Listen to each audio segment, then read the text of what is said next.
It's a murder case that doesn't really have a finished motive. There wasn't a lot of investigation. Police show up, they look at the evidence, they see a dead man, they see a man who said he committed the crime, and they say, okay, this crime is solved.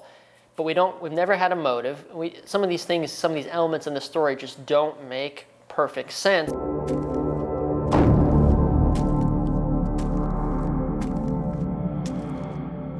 Larry Root is a guy who is a truck driver, a seemingly pretty normal guy, but then he goes through this pretty bad separation, basically headed for a divorce, and he starts drinking. His daughter told us that he was kind of deranged. He wasn't in his normal self. He wasn't in his right mind.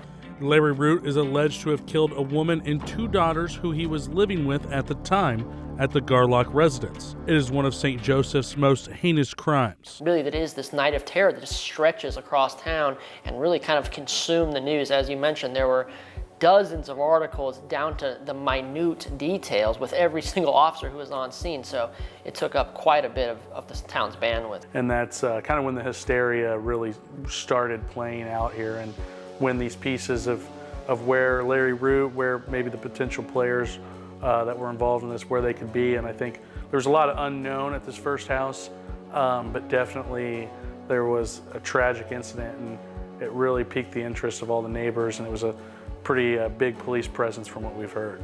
Well, of course, everybody in St. Joseph was shocked by the news of it.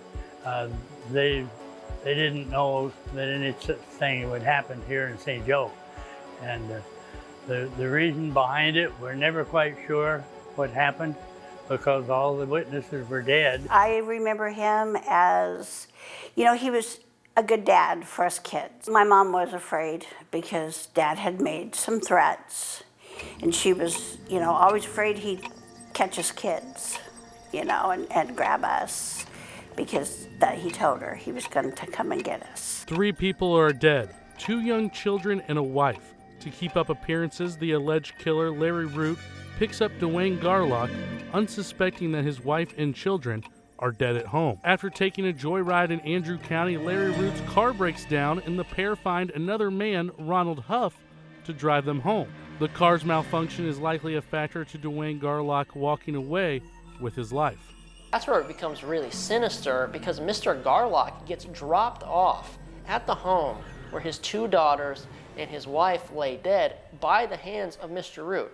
Mr. Root turns him loose and says, okay, you can go inside. And it's just super sinister, and you can imagine thinking everything's fine, that your friend is picking you up from work instead of your wife, and you walk in on your wife and kids slain in the house. And after a massive police response to Mr. Garlock's home, which resided on this street, the killer was still on the loose. Doesn't make sense why Mr. Root would let Mr. Garlock go if he wanted to get away with the crime. It would have been much easier to kill him in Andrew County, or just continue to drive him and his other hostage somewhere else and kill them there.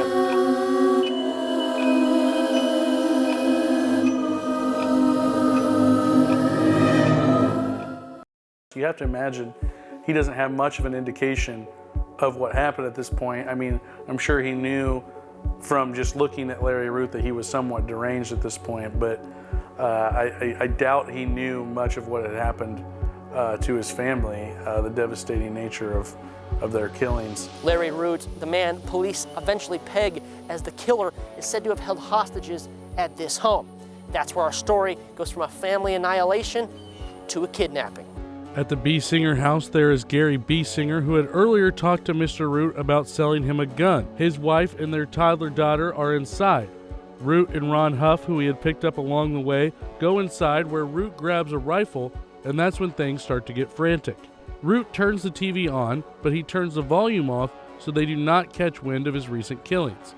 But Hope Biesinger escapes and calls the police. That forces Mr. Root to act, and he acts in another really heinous way. He moves towards a 2-year-old child who is in the house, and basically is going to use the child as a way to get past the police. At that time, Mr. Biesinger knows he has to act. He takes out a knife. It's described as a pocket knife, sometimes as a hunting knife. He takes out some kind of knife and basically stabs Mr. Root through the side, through the stomach, a really deep slash, a really violent attack. He's fighting so that his 2-year-old is not taken hostage. We were at home, and my mom and her family were all together, and Me and one of my sisters were sleeping on the sofa, and then it come across the radio that he was gone. Officially, police at the time said Larry Root killed himself after a struggle. Because the case was never brought to trial, many loose ends were never investigated.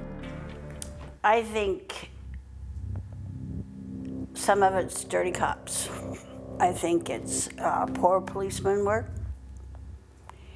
And, you know, no one will ever know for sure what actually happened because those that are there are gone.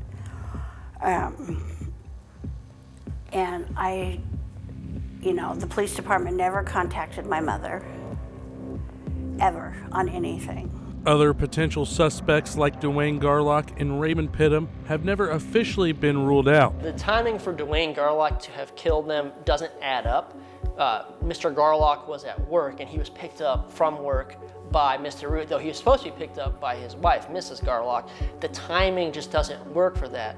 The only character that's left as timeliness as a possibility, and again, we don't know if the police checked alibis, we don't know if he was ruled out, is Raymond Pittum. We don't know where Raymond Pittum was at the time of these murders.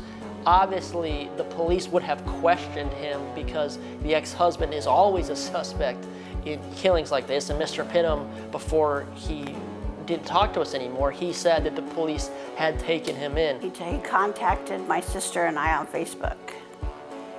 And then he called us through Messenger, and he said he wanted